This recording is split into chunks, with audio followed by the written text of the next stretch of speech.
Okay, we're here today with Al Wedel, retired firefighter, fought the 1973 fire at NPRC.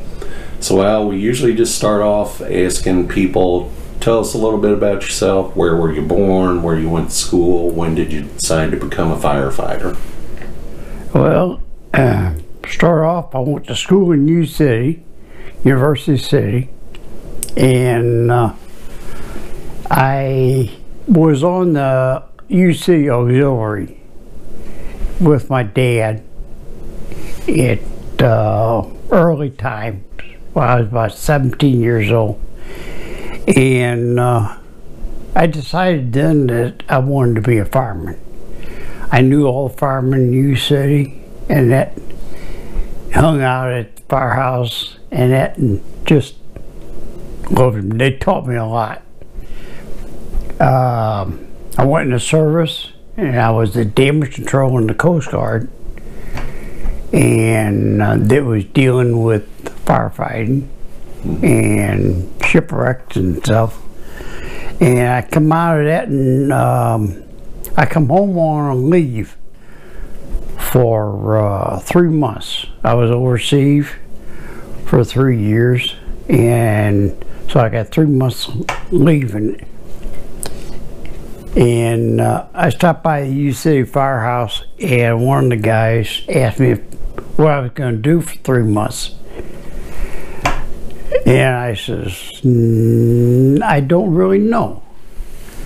I said, just enjoy it.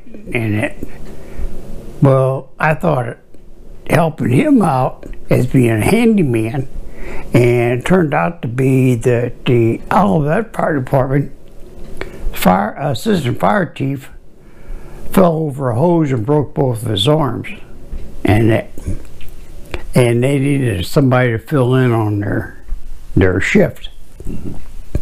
So he sent me out to see the fire chief. Excuse me, and talked to Chief Fitzmaurice at the time, and he asked me when I could start. Start tomorrow, so during the weekend.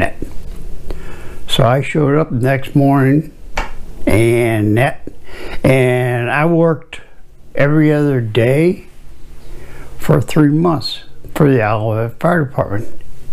Loved it.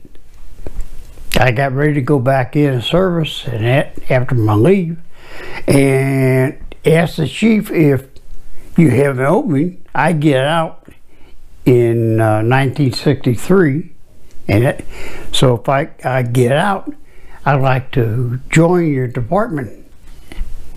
So lo and behold, when I got discharged, and I was accepted March the 1st, 1963, and so went to work in it. At that time, we only worked every other day. Right. And we got Kelly Day off in between sometimes. Yeah. The ironic, this record center fire was my 10-year.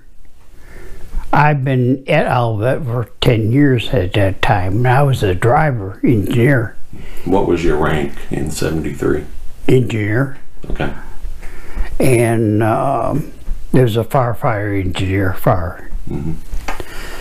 And the call come in, and we just thought it was just a normal call. At least I did, just normal sprinkler alarm or somebody pulled a fire alarm until we went down Olive Street Road, and we were going over Dealman to Page, and kind of opened my eyes up, and I thought, holy cow.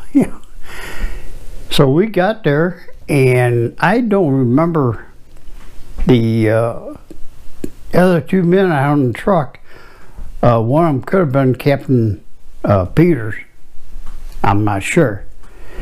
And we pulled up, and at the time it was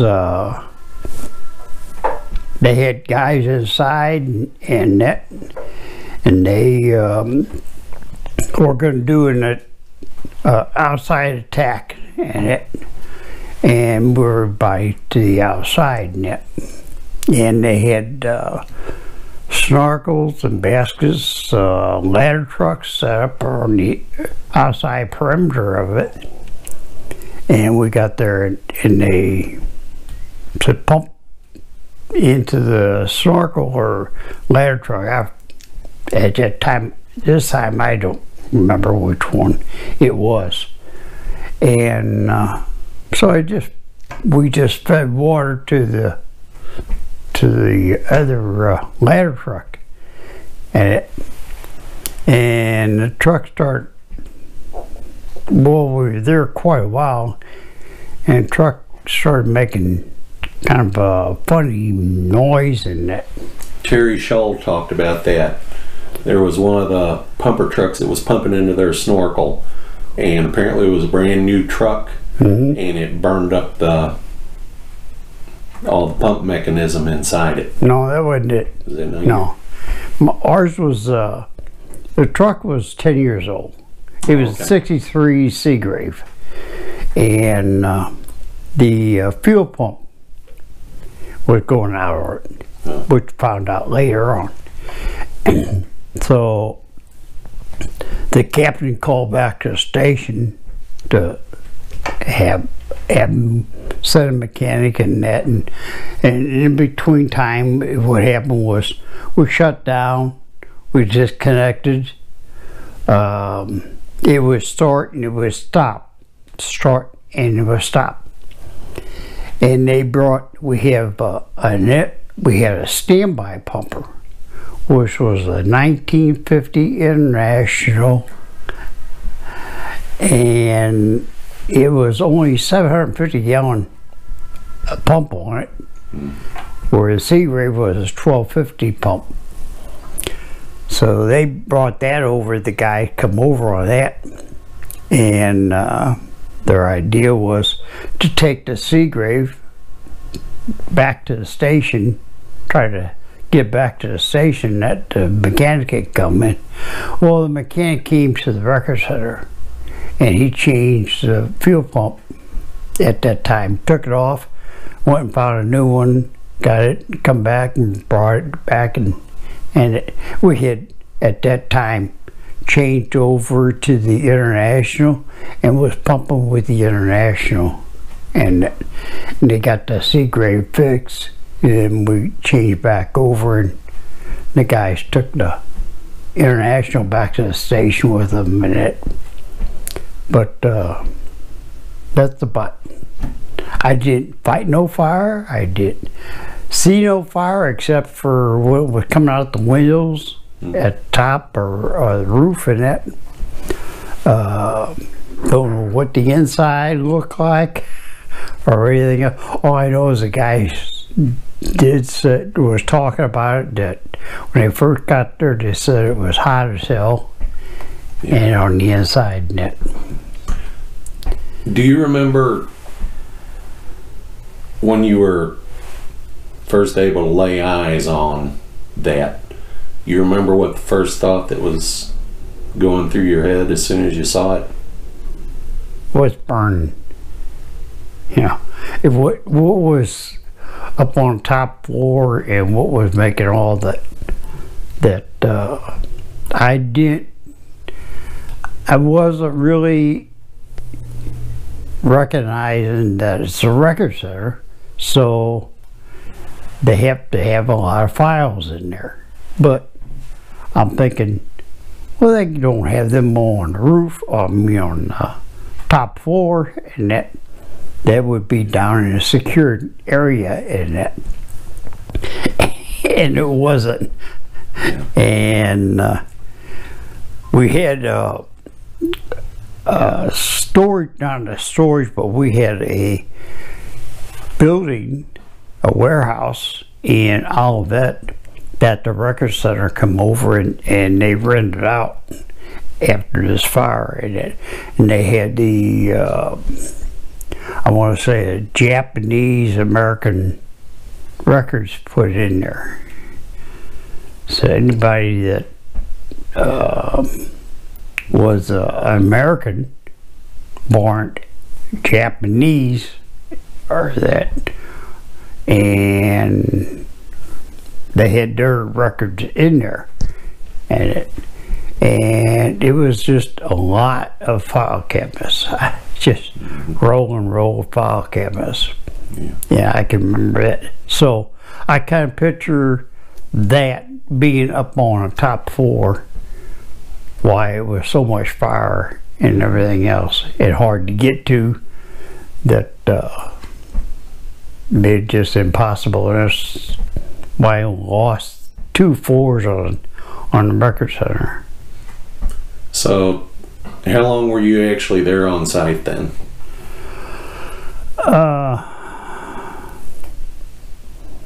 I know it was overnight. We took shifts in it, and be there, go back to firehouse, shower, clean up, get some sleep, come back, and that, because it was, the idea was not to deplete our department, because we only had 1 engine house and 1 crew, and that, but also to give aid to community, which was there all the time. And Creek 4 was on our other side, and then Hughes City. So we had maintain manpower at our station to answer calls and to assist these other departments. And so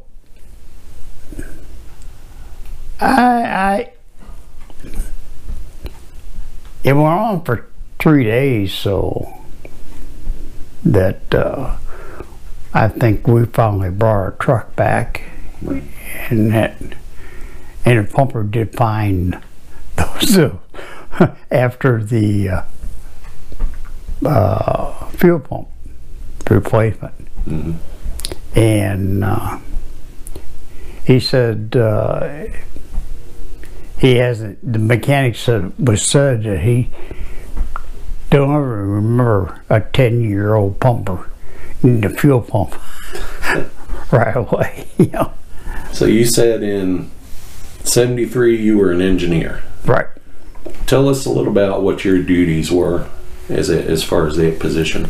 Yeah, being an engineer is one that is responsible for the pumper. You're a driver. You have to know your streets. You have to know where your fire plugs were, and that. And to get the crew, the other firemen, you had to be sure and be safe driving, cautious driving, and that. Get them safely to the call and that, and back home. And in the morning it was a routine of checking your pumper. Your basically things were like oil, fuel, all the fluids that were in the motor and that, and check it out and everything. And then check your equipment on the truck. Make sure that the hose was all put back properly, and that the equipment that was being maybe used, make sure that it was clean. Check and make sure that the saws, portable saws, would start. They had the right fuel in them, and they were ready to go and could be used right away. Make sure all the lights used were working and order, and make sure all your electric cords were rolled up right, and that the air tanks that you breathe with, your air mask, make sure that they were clean and restored to the proper pressure and everything. So it was quite an ordeal, that checking out the truck and that every morning, and your responsibility was to clean the truck and make sure that everything was working on it, and that, while the other men did house duties and stuff is like that. So it was a responsibility that was quite heavy on you. Yeah. I know with the record center there on Page,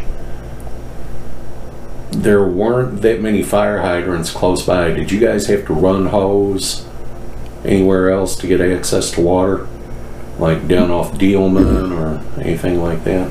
I heard that they had hose run from back on Elmwood Park, which is a little community off of Dealman, Yeah. right? That kind of butt up to the back of or the side of the record center, and they ran hose across, and there was pumpers in Elmwood Park there pumping water over to them, and that. Is this the biggest fire you ever fought? It was. In 37 years I was there, and it was the biggest fire, I think the tallest fire. When I was on the auxiliary with U City had a Stivers, I want to say auto dealer down on Delmar. That was next to the Tivoli show, and I think that was a pretty hot fire. I was a kid at the time. I was probably only 17, 18 years old at the time, and I went down there with my dad on the auxiliary, and but this was the hottest and the biggest. So, on the record center fire, we know that the first call went out just a little bit after midnight, July the 12th of that year. When did you guys get the call to go there? I'm only guessing now, but I believe it was right at the same time that they called out their first alarm assignment, which whoever community called their first alarm assignment, which was Olivette, and I believe Creve Coeur and West Overland was on their first alarm assignment at that time. Okay. Yeah, because I forget where I was going to go. When did you retire? I retired in September the 9th of 1999. Okay. What was your rank then? Fire chief. So I climbed the ladder the whole time while I was there. One question we're asking everybody, because when that center was built back in the 50s, they didn't want to put a sprinkler system in it because they were scared that, the sprinklers would leak, Water damage. get water damage. What's your take? That was a silly mistake, because it would have saved a tremendous amount. They wouldn't have had the destruction that they had today, or that day. It would have, from what water damage they would have had. And the misconception is, a lot of times people say, well, when a sprinkler goes off, they all go off. Yeah. No. The sprinkler only goes off at the fire area, is where they melt the fusible link. The heat from the fire melt that fusible link, and a sprinkler will come on. So the rest of the building is not touched. And they could have had 4 drains set up when they built it with their sprinkler system, and the 4 drains that they would have saved a lot of records. I don't know how many records they lost. They lost about 18 million, and there were about 7 million that were just damaged. And with the preservation lab there, those are the ones that we work on. We work on them on a case-by-case basis. You know, veteran submits something, oh, theirs were fire damaged. So there's all kinds of stuff we can do now, pretty much regardless of the level of damage on the file, that we can get it to the point where it can be copied or photographed, and then that goes to the veteran. So the 18 million lost is tragic. The 7 million that were damaged, we can definitely do things with. Brought them back in it. Did any of your guys go in later on to put out any of the hot spots that were there? They could have. I don't recall, you know, where they were. Okay. My main concern was keeping the water flowing to the ladder trucks, to the aerials, and that we had that was hooked up, and the captain was with the other man. We only had 3 people on the truck at the time, or the pumper at the time, and so it was the captain and the private that did whatever that command was told. So what were their names, those 2 guys? I don't recall who were. All I remember is that when I got word back, or you know, what was burning and everything, I thought, well, it was just 10 years ago I got discharged out of service. I wonder if my records were in, or in there. And they were part of the in there. They were in there. Yeah. But they weren't touched. That's good. Because I have done, wrote to them and that, and had them send me the copies of my records in it, so. Cool. They might have still been in transit. Beats the government. Yeah, as slow as the government is, then it. Yeah. That's all I got. Anything else you'd like to say before we shut off? I wish you a lot of luck. Thank you. It's definitely a worthwhile project that we're doing here. Yes. You know, Dave started this however many years ago. I don't know if he's ever told you, but he's got recordings of all the radio calls. And he had them on cassette. The quality wasn't that good. I knew a kid that worked in a audio engineering lab at the time at Webster University. And he took those cassettes and did whatever they could do with it 10 years ago and burned them to CDs. So we've got that. And you know, I've been thinking lately, okay, with technological changes, because some of the audio that's on there you can just barely hear. You have to have headphones on, right, and turned all the way up, and it's almost like a whisper. But then you've got to be ready for the next one that's blasting over there. So I've been thinking maybe we should see if they can fiddle with that a little more. Fine tune it. Yeah. Yeah.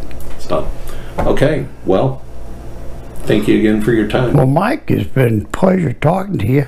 I just sorry that mind is not as sharp as it was back in then.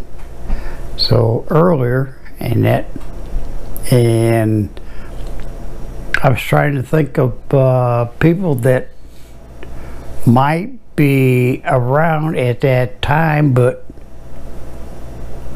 sorry to say that there's a lot of them that have gone to the great above, and that. Yeah. Well, if you think of anybody, yeah, I got your number. Or give whoever you might think of our numbers, and they can get in touch with us. Okay. All right. Thank you again. Thank you. Good luck to you. Thanks.